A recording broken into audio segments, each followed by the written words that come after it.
Hello, everyone, and welcome back to another episode here at the Damage Report. I'm John Iadarola. I'm in this building that's less abandoned than it was just a couple of days ago because TYT entered the nth phase of this year, and we are de-quarantining to some extent with a limited presence other than myself in the studio. If you were watching the main show, The Young Turks, yesterday, you might have seen that Anna Kasparian and myself did the show together here, although separated, and with a big thing of plexiglass right here separating us. And so things are changing for the better. We'll see. I don't know. But please bear with us as we go through this show because a lot has changed just from yesterday to today that we're going to try to adapt to. We're going to have an awesome guest joining us in just a little bit. Gary Chambers Jr., who you might have seen previously on the show, is going to be here very shortly, and we're going to be talking about a lot. Not only, we're going to bookend the show today. That's how I've sort of set it up with Trump's final sort of pitch to the people, why you should go for him rather than for Joe Biden, and then Joe Biden's counter to that to some extent. And I think that these two stories, the beginning and the end of our show today, are going to basically sum up what this election is kind of about. And one of those two paths is going to win. So we're going to walk those paths together today. We're also going to talk about Lindsey Graham, some of his unfortunate comments recently. The pandemic. Are we entering into the third part of the first wave? It's kind of looking like it. We're going to break down the numbers. And Donald Trump, if he loses, is that the end for Donald Trump? Or could we see Trump 2024? We're going to be debating that a little bit later on and see if we can figure out what MAGA heads would think about a Trump return in 4 years. But before we get to all of that news, I did want to let you know, if you're joining us after like a week being away, the Damage Report now getting just a little bit of respect from TYT. We've got 2 shirts now up at Shop TYT, both a Damage Report shirt and a Dragon Squad shirt. You're seeing there the awesome dragon design that Carlos came up with. And so those are both available at Shop TYT. The response has been amazing, and that is great for me because I want TYT to make even more. And the better these first 2 do, the more likely that is to happen. I also wanted to let you know that TDR now has an Instagram page available at instagram.com/the damage report. So you can take a look at that. I think we're getting... Are we ready? No, okay. So we're awaiting the entry of our guest, and I thought I saw signals there. I assured our producer that I would be very smooth about the transition. That's a promise I can't keep. I'm like the president in that regard. But anyway, so why don't we launch into our first topic? We're going to be talking about these 2 different paths. We're going to start off with Donald Trump. Let's do it. Donald Trump's final pitch to the American people is complicated, obviously, and we've been covering a lot of different facets of it. But one that he keeps coming around to is that he alone, amongst all politicians effectively in America, is the one whose brain is working good. So, first of all, you need to know that he has been repeatedly saying, I say thank you. He's been repeatedly saying that Joe Biden is mentally shot. That's a refrain that he's come back to multiple times at rallies on the campaign trail. He's called him a dumb guy. And just recently, he was interviewed by Stuart Varney this morning. He was asked about the possibility of some sort of second stimulus being passed. And he was asked, what about Nancy Pelosi? What do you think about her negotiating strategy? And he said about her, she's got a lot of problems. She's got a lot of mental problems, and it's going to be very hard to do anything with her. So I get the message. Joe Biden is mentally shot. She's got mental problems. Only Donald Trump has got it together. And I'd like to demonstrate how together he is. Here is a video of the president trying to pronounce the word Burisma. 8 months after his alleged meeting with the Burmese executives. So this Burmese, they say, pronounce it Burmese, a real beautiful company. So I don't know which part is better, the multiple swings and misses to pronounce Burisma, or it's so infested his brain that he said Anvisa at some point. Like he had no idea what was going on. And there's 2 explanations for it. neither really good for Donald Trump. And one is that despite the fact that Fox News has been talking about Burisma pretty much nonstop for over a year, and he's been watching Fox News nonstop for pretty much over a year, he can't remember the name of the company that supposedly is at the heart of one of the largest political scandals of this entire presidential election. Or it's that he does know what the name is, but he can't actually form the word in his mind. And so he does the thing that you just saw there that he's done many times. You've seen this at rallies. When he can't pronounce something, he tries to spin an explanation as to why he can't pronounce it. That someone was telling him to pronounce it a certain way, even though even in his story, they're telling him to pronounce it incorrectly. The actual answer is very simple. He's kind of losing it a little bit, whether from the various medications he's on for coronavirus or the fact that he's getting up in years. And that's fine. I'm going to fall apart way earlier than my mid-70s, but I'm probably not going to spend the years leading up to that talking about how literally everyone else's brain is melting. Now, joining us now to comment on this and other news, Gary Chambers Jr., welcome back to the Damage Report. What's up, brother? Good to be with you. Glad to have you back. Excited to talk about a number of different news stories. I don't know if you were able to hear that video of the president having a little bit of trouble getting his thoughts together, getting a word from his brain to his mouth. But what do you think about him lashing out at Joe Biden, Nancy Pelosi, pretty much everyone saying that they've mentally lost it? They've got mental problems. I mean, let's be clear. This guy has more mental issues than any of the people he mentions, right? He consistently says inflammatory things. We know he doesn't read, okay? Like, we know he doesn't read. And that's why he can't pronounce the words, because he's not even taking the time to digest the information. He's just like a dude who sits in front of the TV who happens to be president, right? What is it called? Executive time? He gets to go and just watch the news for hours and hours. And so, you know, he's just a regurgitation of Fox News consistently. And Trump has been off his rocker from the beginning.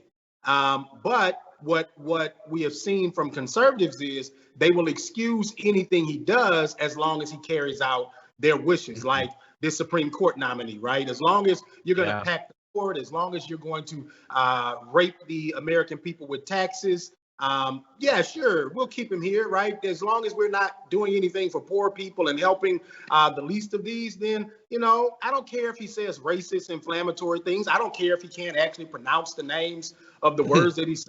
I don't care, right? Because he's serving my interests. And that's the sad part about it all is, you know, they know he's crazy. They know he's off his rocker, but he does what they want him to do. Yeah, I would say that's one of the sad parts of all of this. There's a lot. There's so many sad parts of this. But again, welcome back to the show. I saw that the Twitch chat absolutely exploded as soon as your face came on screen. So that's awesome. Yeah, he's, as you said, he's regurgitating what he hears on a Fox News, but he's not even really committed to it. Like, you know, we talked on the show yesterday about the Fox cinematic universe, that they have all of these stories that only, if you don't watch Fox, you have no idea what they're talking about. And like, I'm really into the Marvel Cinematic Universe, but I can pronounce Asgard. I know what Wakanda is. Like, you actually commit to it if you're going to be obsessed with these things, but he can't actually do that. And so this was a little bit before you came on the show, but I basically said that we're going to start today's show with Trump, him lashing out insanely at his political opponents. That's sort of what he's got in his campaign. And we're going to have Joe Biden's sort of a summary of his campaign a little bit later. But like, he's attacking people as mentally shot. He was just on Stuart Varney, and he attacked Gretchen Whitmer as saying she wants to be a dictator. So if people are just tuning in to news and they've been out for a few weeks, there was a gang of domestic terrorists that wanted to kidnap her because she was a tyrant, in their words. And what does Trump do after he finds out about that? He says she has to open up. She wants to be the dictator in Michigan. The people can't stand her. She was the target of a militia plot a week ago, and he's demonizing her in the language of the militia. And so I guess the question I have to you, Gary, is, considering the trouble he's having in the polls, is doubling down on this sort of thing, is this going to work? Is his base all he's got? Should we fear that this actually will be successful? So I don't trust the polls in like a very serious moment in American history. I do not trust the polls. I think that the racists who support Trump will lie to a pollster in a heartbeat because he was down in the polls in 2016. And so I think he is feeding to his base. I think that he is well aware of what he's doing and that Trump is, going after the people who are most attentive to that bigotry, right? Because he needs them to show up. And so leading up to this election, I think he's going to get worse.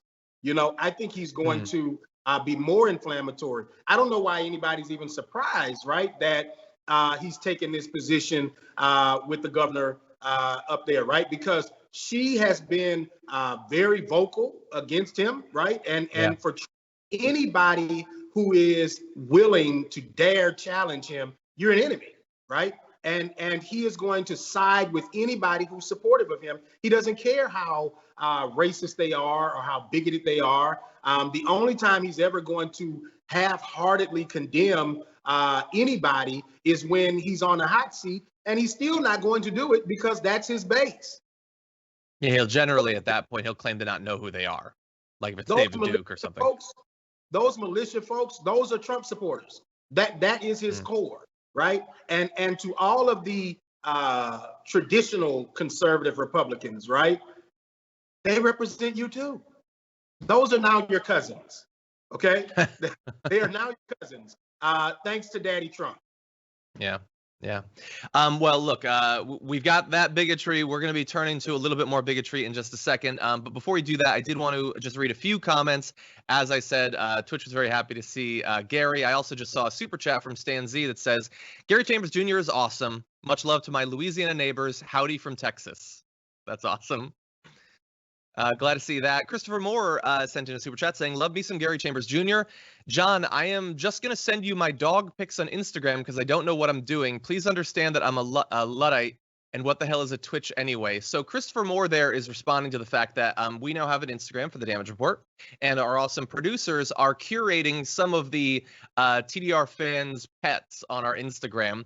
But feel free to send that to me, and I'll get it to the right people. Let's see. Chakuseki says 2 parallel town halls tonight. One will be governed by reason and logic. The other will be soaked with COVID spittle by a loud, ululating mango buffoon. Wow, that was something. Gary, are you going to be watching either or both of these town halls tonight? I will probably tune in to both. Truthfully, I watch Trump for entertainment at this point. It is, it's mind-boggling to me how far he will go. And how much mainstream media will just allow him to do with no questions really, or no real buffers to the foolishness he does. And so I'm usually more intrigued by him. Joe, I watch Joe more so to find out, is he making ground, right? Like, is he speaking in a level that is communicating to the people like me, right? That are not big Biden supporters, but recognize the moment in history that we're in. And I want to see him say things, and I have seen him make some comments that I was favorable of in the process of this. I think that he's trying to walk a middle ground, and I'm not sure if I agree with that, but I recognize what it is, right? And so I'll be tuning in for Joe to see, can he make up ground? I think Trump is doing what he's done since the day he was announced he was running for president, and he's going to do that until he's no longer president. Yeah, I'm a little bit torn. To anyone watching, I'm actually going to be doing. We've got a two-pronged strategy going on tonight. So we're not going to be doing live coverage of the town halls, but as soon as the town halls are done, over on the Young Turks channel, Adrienne Lawrence is going to be doing a YouTube live video giving her sort of summary of it and her thoughts. I'm going to be doing the same on the Damage Report on YouTube. But I have to say, I am torn about whether to watch the Trump one at all, just because I don't like NBC's last-minute move to do this. Like, Trump could have had a debate, a virtual debate, and he said no. And so they went ahead with giving Biden an event because Biden was down to do the debate, and Trump getting, like, he now got what he wanted. He doesn't have to go up against Biden. He gets a totally solo time. He can just say whatever crazy thing he wants. And I don't like NBC rewarding him for that manipulation. We'll see. I'm not set in stone on it. I have to think about it a little bit more. I have to see. I did want to say over on Twitch, I saw the Kurd Burglar sent a comment saying, was just catching the main show from last night. It was comforting hearing Edwin's laugh. So Gary, we did our first show with 2 hosts in studio yesterday, which means we also had Edwin, who manages our stage. He's notorious for laughing and people hearing it on our mics. And so it's good to finally have him back after 7 months. We've been separated for so long. Okay, now with that, why don't we get into the news? There was a couple stories that, Gary, I know you were interested to talk about. So why don't we launch into that? Lindsey Graham is locked in a battle. Jamie Harrison has raised $5 billion or something like that against him. And Lindsey Graham, most of the time when he's on camera these days, he's begging for money. But sometimes he's saying things that are even more unfortunate, including this. For President, is that you're not aware of any effort to go back to the good old days of segregation by a legislative body. Is that correct? That is correct. And I've also said that in lectures that Brown was correct as an original matter. So that is the kind of thing, since I've said it in writing, I felt like I could express before the committee. Okay, so right there, he makes a reference to the good old days of segregation. Now, spoiler alert, he's going to say that he was being very sarcastic and everything. We'll debate that. But that was obviously while talking with Amy Coney Barrett on day 3 of her nomination hearing. Gary, what did you think about that little quick reference to segregation in that particular way? I don't ever think it's a joke. And I think that Lindsey Graham, like most racist white men, find ways to say things that are racist and bigoted and hateful. And then they say, oh, I was just kidding. I wasn't serious. You guys knew I was playing, right? Did we? The good old days of segregation? You know, nothing about that's funny when you talk to a black person. When you recognize that black people were denied the right to use a bathroom, the same bathroom as Lindsey Graham, when black people were denied the right to water fountains, when black people were denied the right to sit where they wanted to in public transportation or to go into a restaurant. The good old days, Lindsey called them, right?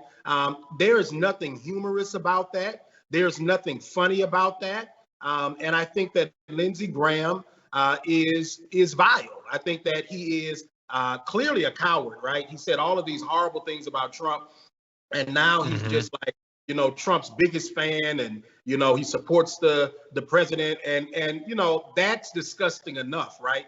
But then while you're running against a black man who is probably inches away from defeating you, you make a joke about segregation. I hope Jamie Harrison smacks him so hard in this election that he has no chance at redemption. I hope that Jamie Harrison defeats him handedly, because he's just terrible. He's terrible, you know, and you know, when we excuse micro racism, that's how we end up with all of the bigots in the streets with guns, because this guy, a United States senator, is saying the good old days of segregation, you know, and for anybody who's saying, oh, he was just joking. Well, let's talk about joking about white folks being in slavery or segregated at any point, and see if anybody thinks that's funny. Yeah, exactly. No, they think that right now white people are actually the biggest victims of the entire country. Yeah, and so Jamie Harrison tweeted a response saying Lindsey Graham just called segregation the good old days. The good old days for who, Senator? Although, of course, we know it's 2020, not 1920. Act like it. Although, honestly, a lot of people on the right, they don't seem like the way that they talk about race it doesn't seem a century apart from 1920. Now, as I said, he says his comments were dripping with sarcasm, and he referred to the era of segregation as dark days. Thing is, like, Lindsey Graham isn't 20. Like, he knows at least some of, you know, the period that we're talking about. Like, we have a couple of comments from oh, sorry, continue. You know, the question I always ask, the people who were in the photos with the signs when black kids were integrating schools, where are they now, right? I wonder if there's a picture of Lindsey somewhere where people were integrating and his parents or he were outside, upset about it, or what was said at Lindsey Graham's kitchen table when schools were integrating, right? Yeah. Because clearly your family, Lindsey, thought those were good old days, because that joke would never come out of anybody in my family's mouth. Nobody black that I know would ever jokingly say the good old days of segregation.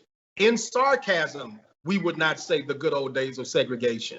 And to white voters who think that that is acceptable, it's just wrong on so many levels. But this is par for the course for Lindsey Graham. Yeah. You know what? That's true. So let's talk about that course a little bit of the most recent stuff and a little bit going back. So that comment that we played in that video, that comes just days after Graham was criticized for saying during a campaign forum in South Carolina that black people, quote, can go anywhere in this state as long as they are conservative, not liberal. And I still don't know what point he was trying to make. I know what he's saying, and it's awful. And again, as you pointed out, he is running against a black man and repeatedly talking about segregation and how maybe you could run for office, but you have to be a particular sort of person. If you're black, you could run, but you better be conservative. That'll be acceptable. If you're black and liberal, that's not acceptable. Clearly, that's not going to work. I mean, the entire thing is just horrid. You know what happens? It's when Republicans are under fire and they're stressed, they just start saying what they really think, And so we see him saying the things that he really thinks, and he's caught on camera saying them, and it's like, wow, Lindsey's really saying these things? Yes, he's saying these things. He believes this. He only wants a Tim Scott, right? Those are the kinds of black people he wants moving around South Carolina. Not people like Jamie Harrison, who would dare say, things should change. No, he doesn't want them. He wants a Tim Scott. Yeah. Yeah. And, we could have gone through and pulled any number of videos and comments and all that, him saying crazy things. I just pulled a couple to demonstrate who he actually is. So you might recall, not that it's really gone away, the chance to send her back, which targeted Ilhan Omar at a number of Trump rallies, but also, they use the same language against people like Rashida Tlaib and AOC and any number of other black and brown politicians. So he was asked about that. Is it racist to chant that about Ilhan Omar? And he said, I don't think it's racist to say. I don't think a Somali refugee embracing Trump would be asked to go back. If you're racist, you want everybody to go back because they're black or Muslim. That's not what this is about. What this is about to me is that these four congresswomen, in their own way, have been incredibly provocative. So you only would be a racist if you want literally every black person to leave the country. If you only want black people that you disagree with politically to go back out of the country, to a country they haven't been in since they were 6 or indeed have literally never lived in, that's not racist. I love racist defining what you would have to do or say or think to be racist. That's always one of my favorite parts of American politics, Gary.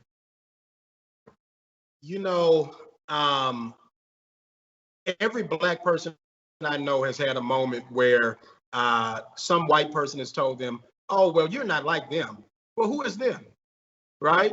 What? Because I speak differently, I'm not like the rest of black people, right? Because I can articulate things in a manner that you understand. That means I'm not like the rest of black people, right? Or because this Somali congresswoman, right? Somali American congresswoman, right, has worked her way up to the U.S. Congress, and here he's calling her provocative? Nah. I can't say what I really think about Lindsey Graham on your platform or on social media, but if you catch me with a camera away, I might just tell you. I think we get some idea. I can say he's trash. I can say that. That's Yeah, I want to read one other thing because, and you alluded to this earlier. Back during the 2016 campaign, there used to be Republicans who opposed Donald Trump briefly. And Trump is an obvious out-and-out racist, as explicit as you really can be. And so Lindsey Graham criticized him, calling him xenophobic, racist, bigoted, all of that. Oh, wait, then Trump was in charge of the whole Republican Party, so all of the Republicans that used to criticize him and calling him a big liar and all that stuff have to lick his boots all day long. And so Graham was asked earlier this year if he still considers Trump a racist. And he said, quote, "He won the presidency. No, I don't think he's racist. Here's what I think." And I swear to God, this is one of the most unfortunate things I've ever had to say in a graphic. You can be black as coal, and if you like him, he likes you. You can be albino, and if he doesn't like you, he doesn't like you. How the hell could you say that and think that, oh, well, I'm not a racist, though? That's insane. It's like shivers up the spine, disgusting. I've never heard that quote before just now. And as a dark-skinned black man, to hear a white man who's a United States senator refer to some black person as black as coal. If you're black as coal, he'll like you, right? And you like him, he'll like you. That's not the condition to determine whether or not somebody's racist. First of all, why are we talking about complexion, white man? Lindsey's about as pale as they come, okay? and he has the audacity to talk, we have this beautiful melanin skin that is kissed by the sun. And if Lindsey wants to refer to that as black as coal, it is beautiful. It's the most beautiful coal he's probably ever seen. And he's probably envious that he can't shine in the sun as beautiful as that black person's skin. And that's just the reality. And I just can't hear something like that and not truthfully say that he's a disgusting human being, and that's why he does it. He's a spineless individual. That's why he says the things he says, right? Because any man who could go out there and vehemently criticize Trump the way that he did, and now he cowers like a little lap dog, right? Because he's pathetic. He's pathetic.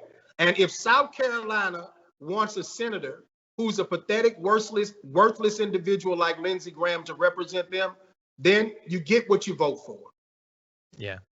Yeah, and look, I'm not going to say that Lindsey Graham losing in November would be the best thing that could happen. Obviously, like I would say, Trump losing would be bigger. Yeah. Personally, I hate Mitch McConnell as much as anyone in the world. I want him to go down. But Lindsey Graham losing to Jamie Harrison is right up there with the best possible things that could happen in November. And anybody watching this, if you found that quote as abhorrent as I did, I personally felt sick even having to read it. You are not just watching to see what happens in that race. You can donate money to Jamie Harrison. I know he's raised more than God himself, but you could still donate more. You could do phone calls. You could tweet about it, because it would feel amazing to see Lindsey Graham lose. Not just for all the, obviously, the racist comments. If you remember his performance during the Kavanaugh hearings, Lindsey Graham is a disgusting human being who deserves to be retired for any number of reasons. Pick one and then help make it happen. That's what I think. Facts. Now, we got, we're going to talk about sort of the flip side of that. But first, just a couple more super chats with Joa Santos saying, worst management of this virus situation anywhere. Let's call it what it is. # Trump virus. Spanish flu started in Kansas. Most people died in Spain. Shouldn't this be the Trump virus? Joel, we're going to talk about the pandemic a little bit later on, but thank you for the support. Anna Jackson says, Gary has eyes like a dragon. Cool. I don't know exactly what that means, but that's cool. I also saw, by the way, yeah, I haven't either. Over on Twitch, AT Quig says, I like Gary. He always makes me think about things from a different perspective. Queen Bree says, Gary's video quality is crispy AF. That's awesome. I think she watches some MKBHD there. Midnight Daily says, love it when Gary is on. And Obi-Mom Kenobi, who, by the way, thank you for gifting those subs. And thank you to Heretic Black as well, and Bandito, and Pinkerbell Pixie. Obi-Mom Kenobi says, Dragon Squad loves Gary. Gary, if you don't know, that's what the people who view the Damage Report call themselves. So they're big fans. Oh, got it. Okay, with that, let's turn to potentially a little bit more positive news. News that Lindsey I'm a big fan of. Wait a second. Is it? I don't know. Has Donald Trump got to be over there? Why is he gonna sully this? I don't like him. Let's just go back to me. All across America, we have, it's just, I don't want to see him. We're going to have to talk about him later on. I don't want to see him right now. Anyway, across America right now, we are locked in this campaign cycle. And what do you know? There are a very large number of black candidates for Senate. And I know, Gary, you wanted to talk about some of these races. So we have a little bit of this information. We're gonna focus on a few.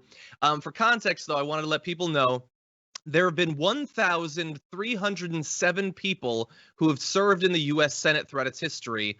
Only 10 of them have been black out of 1,307. 6 black non-incumbent candidates won major party nominations for Senate seats. That's this year. Victories for the 5 Democrats and 1 lone Republican would constitute a dramatic increase in representation in a body that's been stubbornly white, wealthy, and male for nearly all of its 200 plus years. So 10 black senators throughout history, a good portion of them quite a while ago, back during Reconstruction, and 6, the vast majority running as Democrats right now, potentially could be a massive change of that number, although even if they were all successful, it would still be the most wildly unrepresentative thing I've ever heard. But anyway, Gary, what do you think about some of these candidates? Who's particularly drawn your attention in this cycle? Well, I'm in Louisiana, so Adrian Perkins is running for U.S. Senate here in Louisiana, and he's making up some ground. He's challenging Bill Cassidy here. He's the mayor of Shreveport, Louisiana, and he's been all over the state. I've had the opportunity to meet with him twice in the last 2 months, and I'm impressed with him. He's a Harvard graduate, a West Point graduate. And a young black male who is the mayor of Shreveport, which is the 3rd largest city in the state of Louisiana. And so he's made some ground here. Reverend Raphael Warnock in Georgia is the pastor of a historic church there in Georgia and doing a phenomenal job. He's actually leading in the polls in his jungle primary that he's in. So he'll be in a runoff, I think, in January. And so I think that whatever black folks and liberals around this country can do to help him come January, Perkins will probably be in a runoff December the 5th, and whatever we can do to help them. And of course, we just talked about Jamie Harrison in South Carolina, but I've also got to bring up Mike Espy in Mississippi. Mike Espy is in the blackest state in America, and he's running against Cindy Hyde, right? And she is terrible. Okay, if Lindsey Graham's terrible, she's just as equally terrible, right? Cindy Hyde is the one who told, said at an event that she would go with this guy who was running for office to a public hanging, right? As if that was a joke, and Mike Espy is a former member of Bill Clinton's cabinet, a former congressman, and just an all-around good guy from everything that I understand. And I just hope that the black folks and liberal folks in Louisiana, Mississippi, South Carolina, and Georgia go handle their business, because beyond just having the ability to beat Donald Trump, we have the ability to make history in many of these states by giving some of these people the opportunity to lead. Exactly. And you talked about the qualifications of some of these candidates. I want to talk a little bit more about that. But obviously the individual candidates, a lot of them are absolutely amazing. But let's also remind people. I know it's easy to get hyper focused on the presidential race in a presidential election year, and especially when it's Donald Trump, obviously. But bear in mind that, like, if Biden wins and the Republicans keep the Senate, is that better than the last 3 years? Sure. Is it that much better?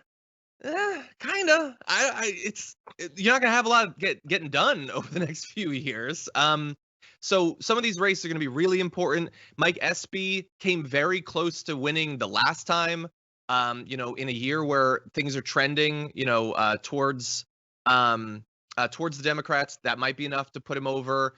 And I also wanted to say, you mentioned particularly about Adrian Perkins. Like you said, graduate of Harvard Law School, graduate of West Point, served 3 tours in Iraq and Afghanistan, earning the Bronze Star and the rank of captain. This is great production by our team, and is the grandson of a sharecropper. I mean, what a story. Like, how could you be more qualified as a candidate than those things? It's not to say that I agree on every policy with all these candidates, but it is an amazing slate of candidates being put up in what could be a historic year.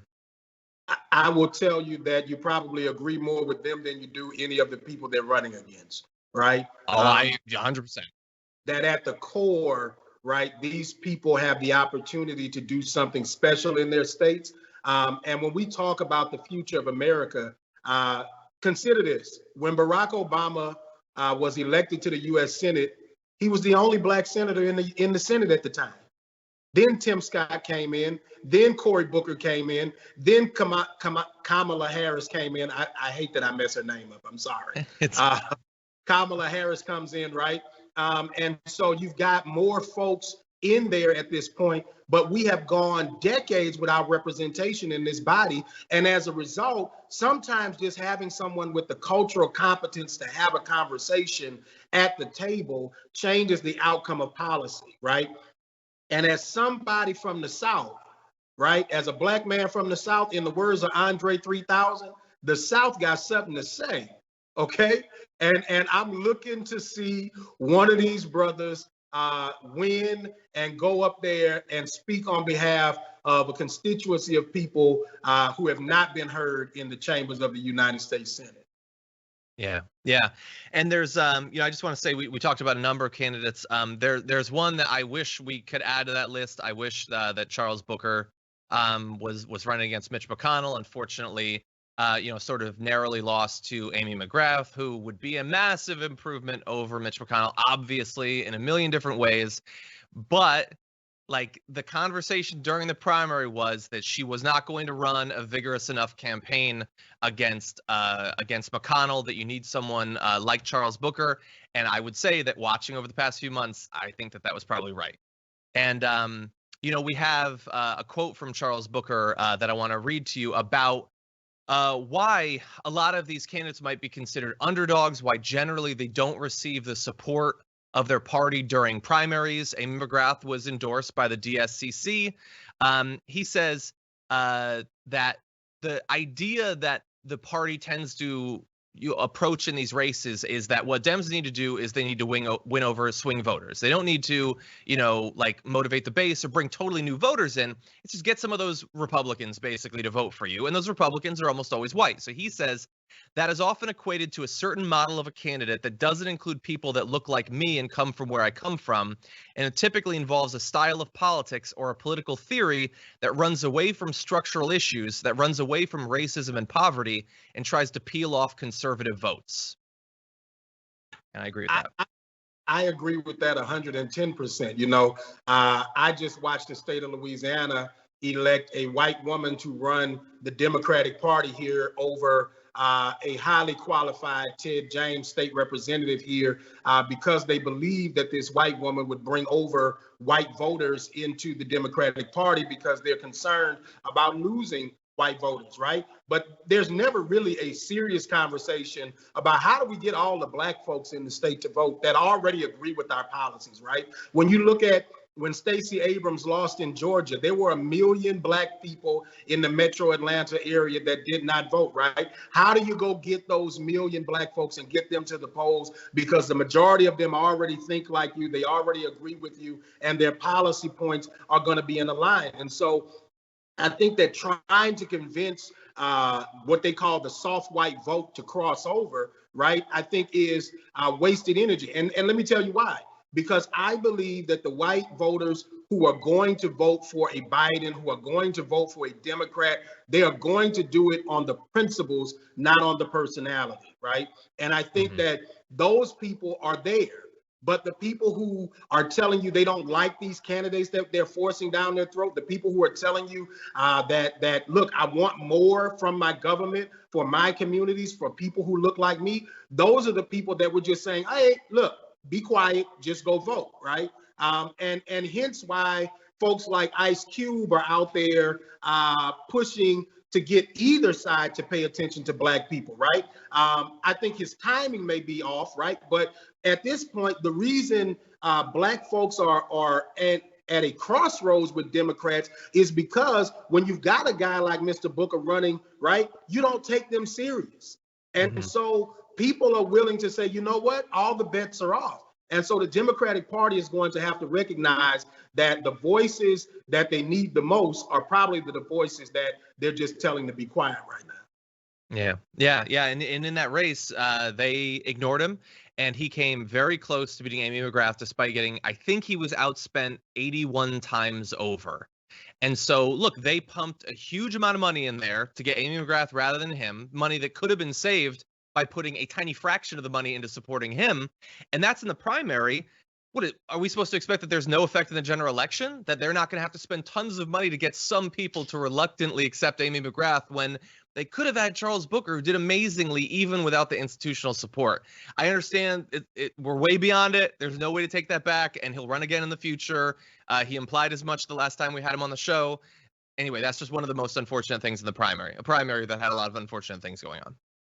But we've got to talk about that, though, John, because that's what gets us the ability to deal with the issues before we end up at the next election, right? So that when Mr. Booker is back up again, that the financial support can be there, so that the political support can be there. Because if Amy McGrath loses, that means you wasted millions of dollars on a failed candidate when you could have gone with this one. And so don't ask people to get behind a duplicate of her in the next go round when you've got somebody that's qualified and ready to go. Yeah. Although that's what they do. I mean, there's a lot of Amy McGraths that have run in a lot of Senate elections over the past 10 or 20 years, unfortunately. Now, with that, let's turn to a slightly different topic. I apologize if the premise will be a little bit depressing, but let's do this. And here, unfortunately, we will have to see Donald Trump once again.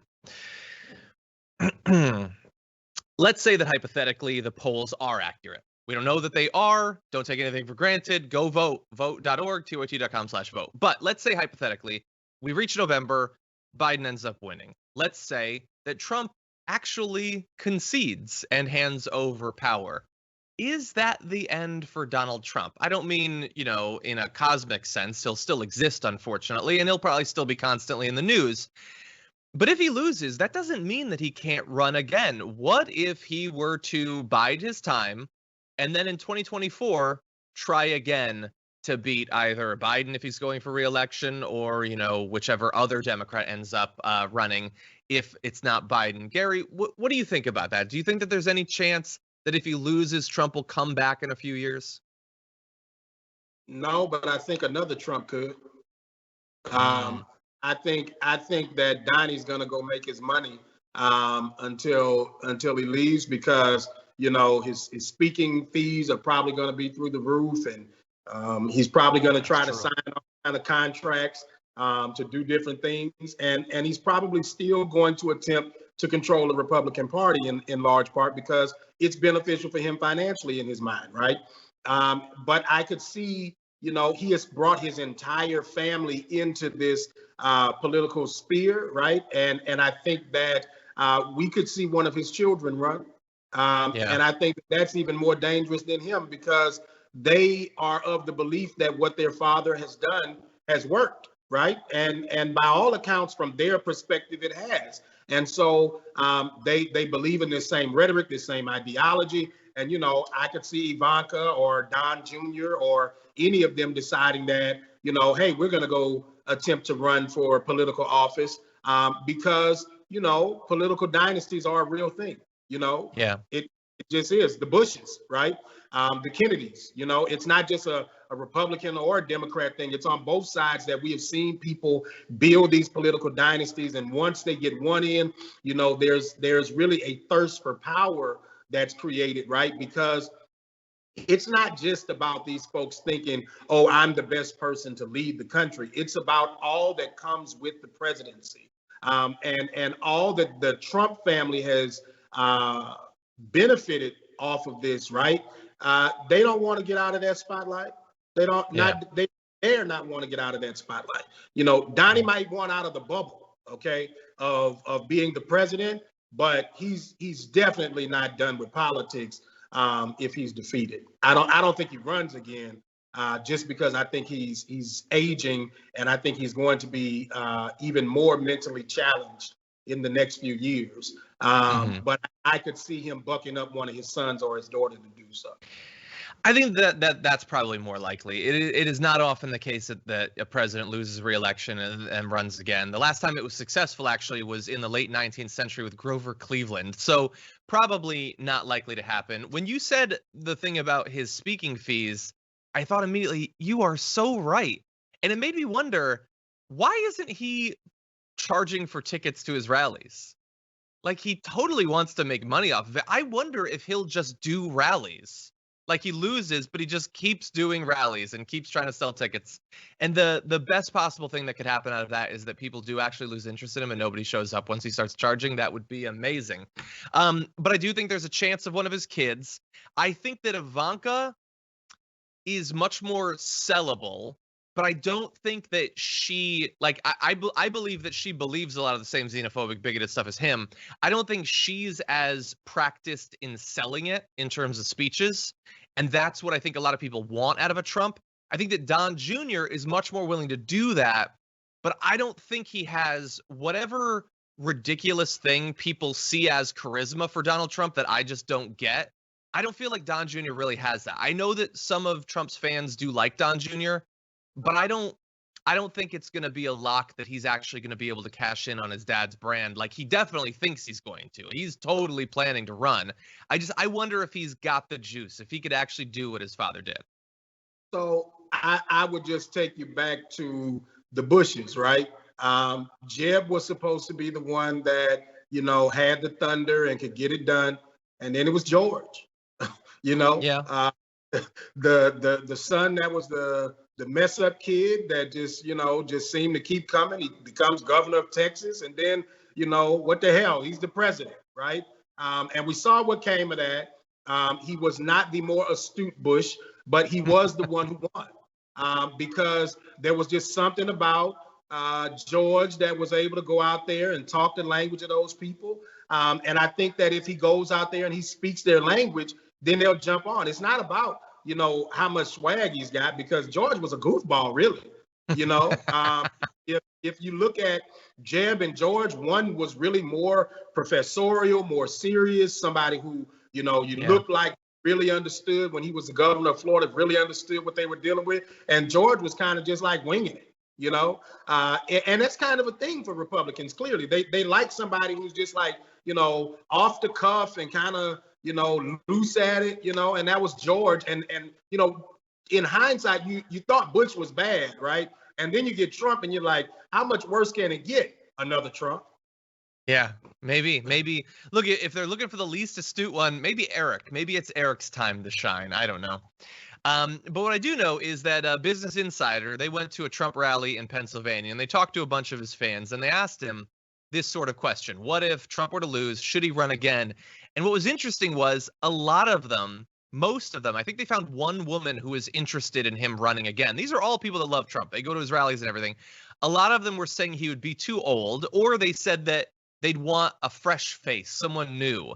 And names that were offered up were people like Texas Representative Dan Crenshaw, Candace Owens, who's cited here as conservative author. That seems like a weird thing to immediately jump to, considering what she's known for. But Candace Owens, or Nikki Haley, the South Carolina governor and ex-U.S. ambassador to the United Nations. What was interesting is nobody mentioned Mike Pence as being a potential front runner for the nomination. Man, Mike Pence, he put in the years, he did the work, he supported Donald Trump, and nobody cares that he even exists.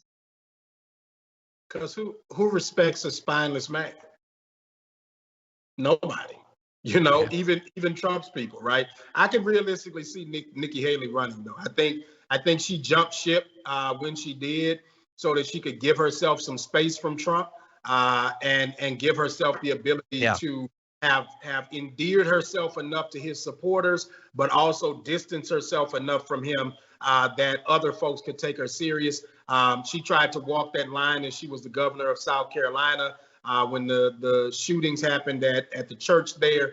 and she brought down the flag at the Capitol after, Bree Newsom snatched it down. Let's be clear. That, sister went up there and took care of the business before Nikki Haley did it. But I could realistically see Nikki Haley running for the White House. And I think if Trump loses, that, Ron DeSantis is somebody who would probably consider running for the White House. And anyone who's a firebrand Republican right now, you can look to see them jockeying to run for the White House. What do you think about? So you mentioned, I think, a lot of the politicians that I would cite too. I know that there are others. Although I would say, I would echo what you said, nobody respects a spineless man. That's a warning to you, Ted Cruz. So I know that you think that someday you're going to run and you're going to win. I think people are going to remember how weak you were. But what do you think about someone not a politician? Like, they got Donald Trump, who's like a reality show guy. So why wouldn't they then go with someone even more like purely refined right-wing crazy, like a Candace Owens or a Tucker Carlson or something like that? Someone who's going to feed them the conspiracy theories, they know the grift, they know what they're supposed to say to get the base fired up. What do you think about that group going up against someone like a Nikki Haley or Ron DeSantis, someone like that? I think that Trump is a uniqueness on his own, right? There may be other people who attempt to duplicate that, but I just don't see Candace Owens gaining the traction. You've got to remember, Trump was relevant for decades before he ran the White House, right? He didn't just up and decide that, 5 years of being relevant, I'm going to run for the White House. Trump had been relevant in so many different spaces throughout history that, he had name recognition in circles that, some of these people just do not. There are people who still don't know who Candace Owens is. Thank God, right? And I know she thinks that everybody knows who she is and everybody's talking about her. But honestly, probably beyond right now, I've never had a public conversation about Candace Owens. Why? She's irrelevant to me, right? And I think that people like her will be muted to many people because it's like, who are you? You were a Trump flunky, right? We don't want a Trump flunky per se, right? We want somebody who actually knows a little bit more, because just duplicating Trump isn't going to be enough. He had enough name recognition to give people a real ear to what he had to say prior to him running for office. Now that we've heard what he says, we know that it's racist, bigoted, and ignorant, right? But they still bought it. Yeah. I think that you're right. Yeah, I do have to remember that I dwell, because of the job, in a bubble, and I'm exposed to these crazy people more than literally anyone else. And it's not to say that they don't have, they don't have people that'll watch their shows or their podcasts or buy their book or whatever. But that doesn't mean that they have like Donald Trump was on NBC for years and years and years and have been known, you're right, nationwide for decades before that. That's a good point. Okay. Maybe we'll return to this in a few years once Republicans start declaring for the presidency, but I like what you're saying there. I do think Candace Owens is going to run for office, though. I don't think she'll run for the White House. I hope she's not that crazy. Yeah. Maybe Congress or something. But does she get they have to do work? Like, it's not just like my job is just talking to a camera. That's easy. Like, that's what people like me and Candace Owens do. It's harder than that to be an actual congressperson, I think. So to be clear, the Congress people who are not working. Yeah, that's true. I guess raising money, I suppose. That's true. I think of people like AOC or Ilhan Omar or someone, people putting in the work. But yeah, you're right. I guess not necessarily everybody approaches it in that way. John, the president doesn't read. That's true. Hey, he can't. Okay, I'm sure that if he could, he'd want to. Anyway, let's turn to the pandemic briefly because, for all of the different ways that 2020 is hell, let's remember the chief way that it's hell, and that is the continuing pandemic. The data seems to be rolling in that indicates that we're about to enter what is being called the third wave of COVID. I would say, let's be clear, we're entering the third stage of the first wave. It doesn't really get to be a different wave if you never got out of it. And since we never did, I'd say it's still kind of the same thing, but I want you to take a look at this. This is a case and hospitalization information going back to the very beginning of the pandemic. We're going to bring this up, and you're going to see you had that first big hit. Then you had, following the 4th of July, it started spiking once again. And now you can see that as you get to the end of that, cases are creeping up, hospitalizations are going up. We don't yet know for sure about deaths, although they're still effectively nearly as high as they've been at any point here. Yesterday, there were 57,000 COVID cases. That's a 10,000 case increase from one day prior. And there were 809 deaths. So not 1,000, but still a lot. And 37,000 people as of yesterday were hospitalized with COVID-19. And by the way, if we could show you one more chart, you're going to see the tracking of hospitalization and case numbers. They do tend to go together. It's a bit of a lag, and then deaths tend to lag even more.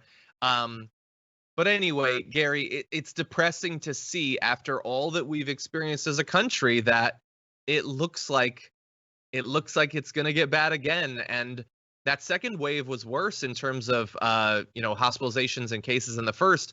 There's a chance that this third one might be worse than the second. It's flu season. People are already in hospitals in large numbers during flu season.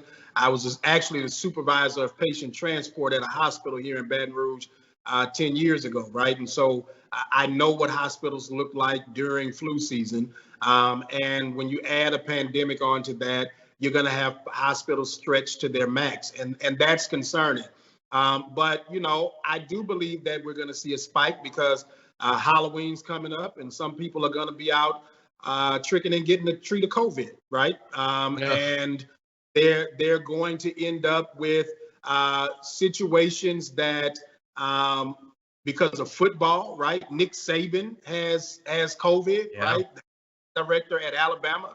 You've got football games being postponed, a week later so we can play football next week because people got COVID this week, right? Like our priorities are out of whack at this point. That, sports and entertainment has become more important than survival, and that is, a question that we have to ask ourselves as a society that, we can't put down these things for temporary moments of discomfort in order to be here longer, right? The scariest part about COVID to me is we don't know what the after effects will be on people in a year, right? We don't know what this will do to people from the medications or the treatments that people are taking as a result of catching this virus, what those impacts will be for a year later, right? And so, no, I am not interested in getting sick, right? And so I still wear my mask, I still social distance.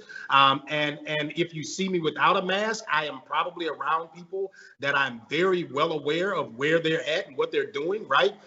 Because I take it serious. And I think that because we have a president who had the best healthcare in the world, right? Socialized medicine is what Donald Trump has. Okay. And because he's got the best healthcare in the world and he caught coronavirus and he's okay, then there's a lot of folks who feel like, oh, I'll be fine, right? You don't have Donald Trump's doctors. Yeah. You don't have Walter Reed, right? You willing to risk their life in the car with you. And then they're going to get amazing healthcare because they still have government insurance also. Yeah. Yeah, you don't have Walter Reed. Hopefully you've got, access to healthcare. Like I'm gonna show you some numbers though. And look at this. So this is hospitalization information for 4 states. For Montana, Nebraska, North Dakota, and South Dakota. You see it shooting up. Now the absolute numbers are not massive there. You see it's hitting about 300 in Montana, but bear in mind there's like 500 people in Montana. So it's pretty bad. I'm kidding. Obviously, it's not that bad, but it's pretty bad. And for instance, you have hospitals in North Dakota are nearing capacity. Even just with, a few hundred cases, they just don't have the capacity for so much. Right now, according to the public health director for Bismarck, the state's capital city, they said right now there was just one free ICU bed across the city's 2 hospitals. And so they are starting to set up, again, big tents where they can do sort of a sort of field medic setup and that sort of thing, which is fine. It's good. It's better than nothing, but it's not Walter Reed. It's not special antibodies. It's not whatever experimental monkey medicine that they put Donald Trump on. He got all the crazy, Dr. House stuff. We're not going to get that if we get sick. So everyone needs to be careful. And Gary, you're totally right. We don't know exactly what the long-term effects are going to be like. I'm sure that CBS is going to do an awesome documentary about it in a year. But now is when we decide if we want to be suffering from those effects that we'll someday learn about. And there's a lot of Americans that have given up. They've been deceived by the media. They've been deceived by their president and told that they don't need to take this seriously. We each get to decide if we're going to be one of those people and how vigilant we're going to be. As I see these numbers go up, I hope that this time the deaths don't follow the pattern the way they have in the previous two. But yeah, we're going to hit it as flu season comes on. Everybody's expecting that the winter is going to be bad. And this is happening right now. We've got a couple of weeks until the election. It's possible that deaths could be spiking in the days leading up to the presidential election. We'll see how much Donald Trump likes that, if it puts people's minds back on his lack of leadership in this pandemic.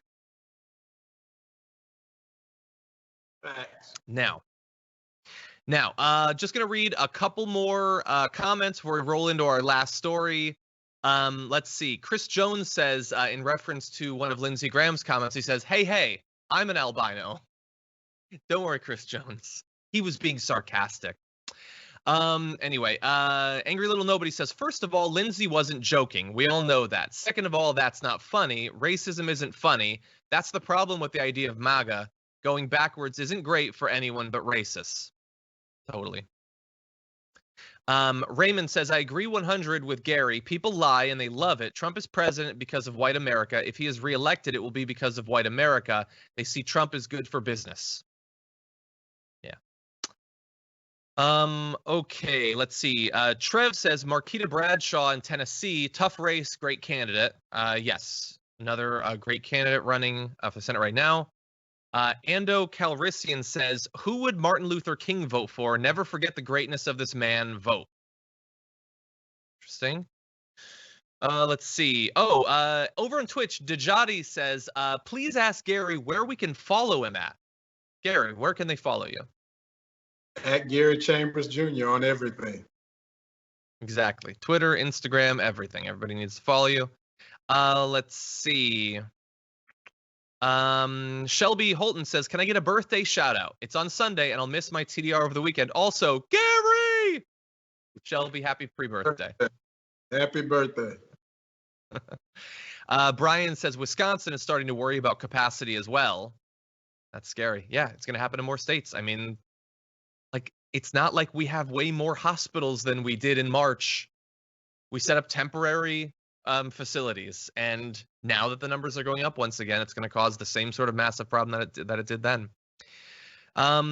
Okay, with that, I'm going to get to more comments a little bit later on, but we don't have much more time, so let's roll through to this last story. We're going to sort of bookmark the show. As I said, we started off with Donald Trump and the way he's trying to appeal to people. Now let's go to Joe Biden. We're in the closing weeks of this election, and Joe Biden has got an ad out that we're going to show you in full, because I think it really does summarize what his appeal is to people, both the actual appeal that people are feeling and also what he wants them to feel. Now, it is not necessarily perfectly targeted to a progressive like me in terms of being founded in policy, but I do think that it could be pretty effective. So we're going to watch it right now and discuss. This is one of the last Joe Biden ads.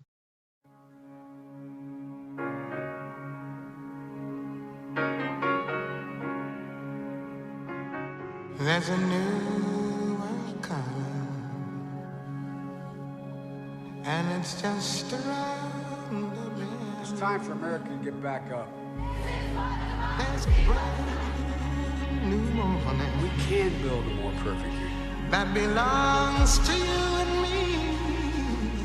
The days of divisiveness Yes, a new world will soon be over. that belongs to you and me. Let's get back up. Yes, a new world. We're decent, we're brave, we're resilient people. Coming in. We can't believe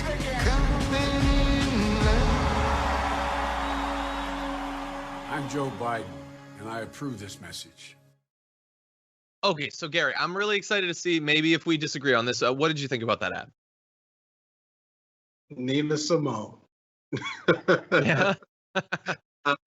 I am a huge Nina Simone fan, and so as a progressive, right, to know what she stood for, whoever made that ad was speaking to folks like me right there, right, and I thought it was good. I intentionally did not watch the ad before the show because I felt like I wanted to be authentic in my response to it, right?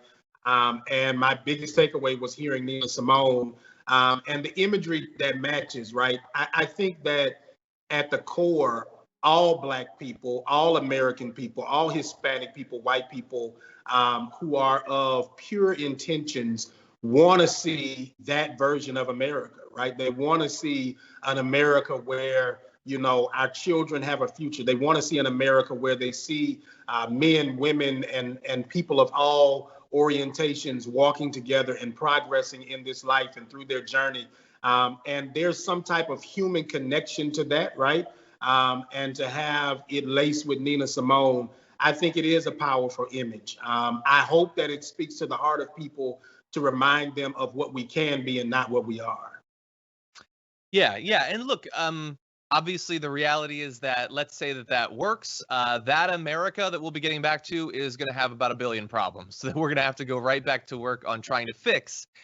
But the reason I think that this is going to be so successful, and this is sort of what I was saying back in 2016, when I know that there was this debate about whether it was better to have, you know, Donald Trump get in rather than Hillary Clinton, so that hypothetically a strong progressive would eventually run against Donald Trump in 2020, that it would give rise to this. And I remember saying over and over, like, people are going to be so beaten down by how unrelentingly awful these years are going to be that they are going to want to just go back to something that seems sane, something that seems decent in any way, something that seems relatively close to the truth, all of these things. And I think that Joe Biden does represent that to a lot of people.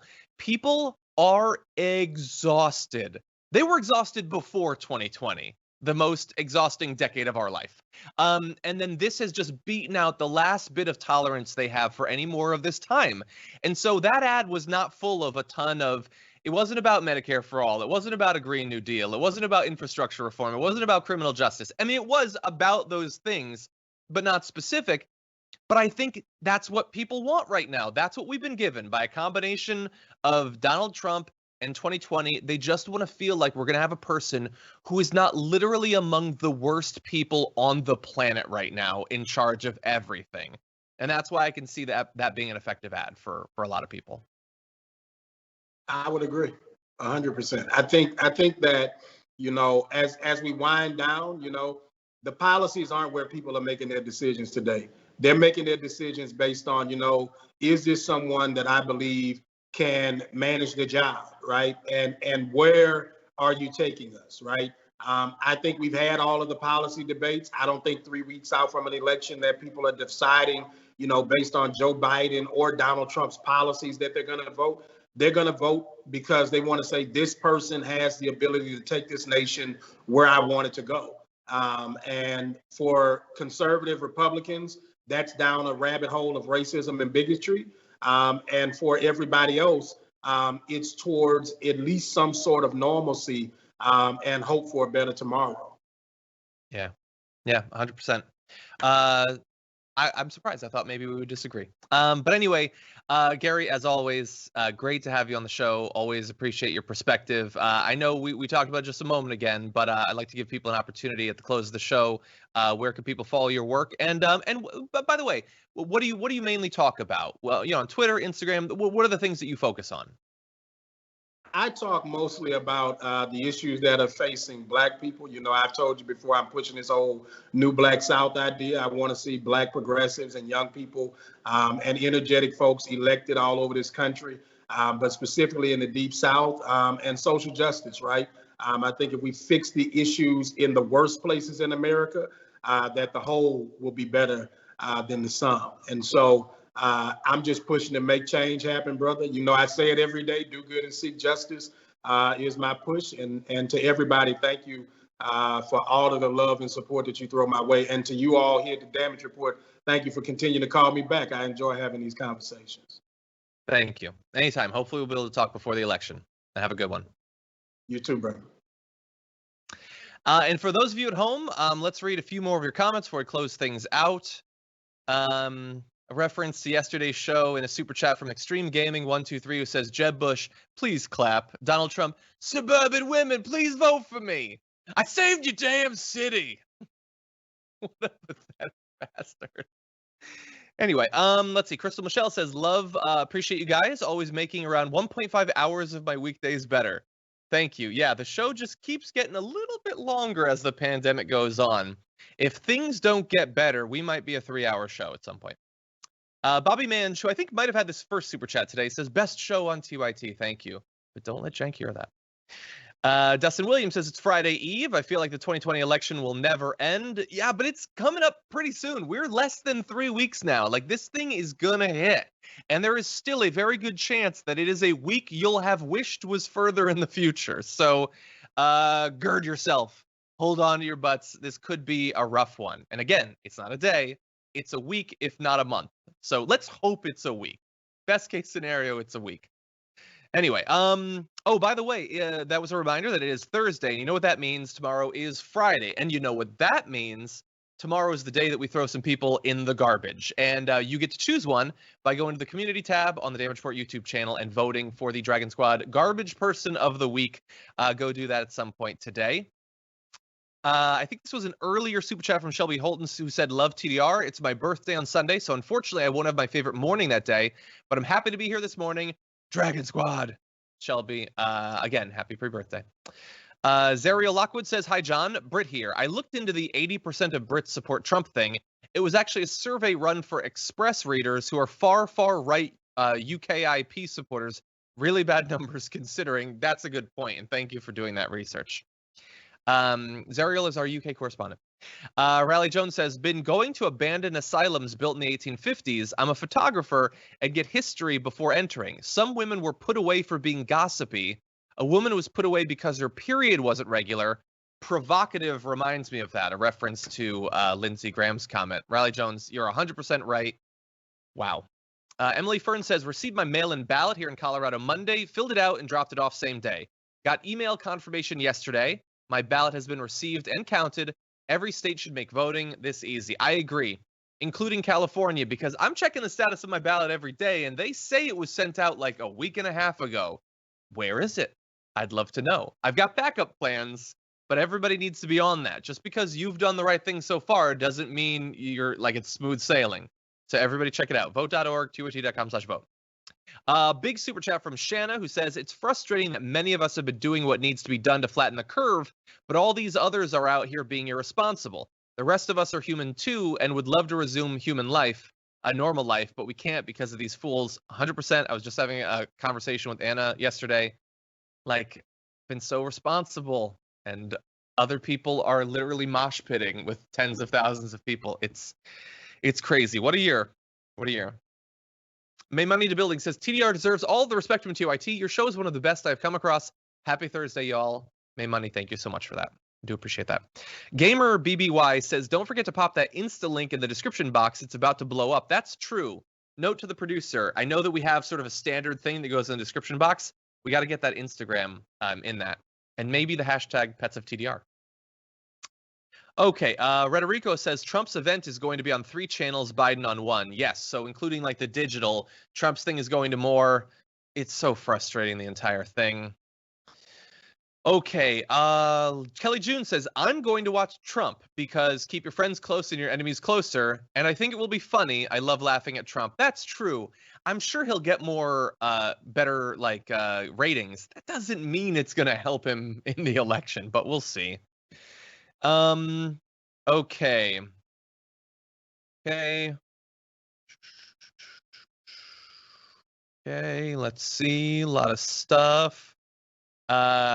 Kara, or Kara, it's not clear because it's written, sent us in a tweet at hashtag TDR Live saying, yeah, definitely my favorite part, missed Edwin's laugh. That's true. I don't know if Edwin is in the dock right now or if he's hearing this, but totally true. I did too. Okay. Few of these I appreciate but can't read. Getting some awesome dogs over on hashtag TDR live. Thank you to everybody sending in your pets, including a very adorable dog wearing a Space Invaders sweater. Very cute. Thank you for that. Oh, I see that Edwin is in the document. Thank you. Paul Franklin, a few more super chats, says, because TDR deserves support above and beyond my TYT membership. Thank you so much for that. Really do appreciate that. Carson Rodkey says, everyone should watch Biden tonight, even if just in the background on mute, just to take away from Trump's ratings, get under his skin. Totally. I mean, he's going to claim he had better ratings even if he didn't, which he will, and it won't matter. The end result is what matters, but we'll see. Brianna Circus says, wearing my very stable genius shirt, posted my pet pic on my Facebook and Twitter page. Shout out to my two favorite guys, Stefan, my soulmate, and my dog, Petey Duke. Very cute. Thank you for that. Franklin Sharpslicer says, my brother tested positive and I did not. Even with Wyoming is spiking, like it or not. I didn't expect that this would be a poem after the reference to testing positive. But one thing I will not shirk, at least I'm positive I got some dragon shirt. Do well today. And Franklin, you do well as well. And let's see. Gilbert Wilcox says, need that Dragon Daddy shirt. Do you know how successful these shirts are going to have to be for Cenk Uygur to okay a Dragon Daddy t-shirt? Let's find out together. Let's see what threshold we have to meet.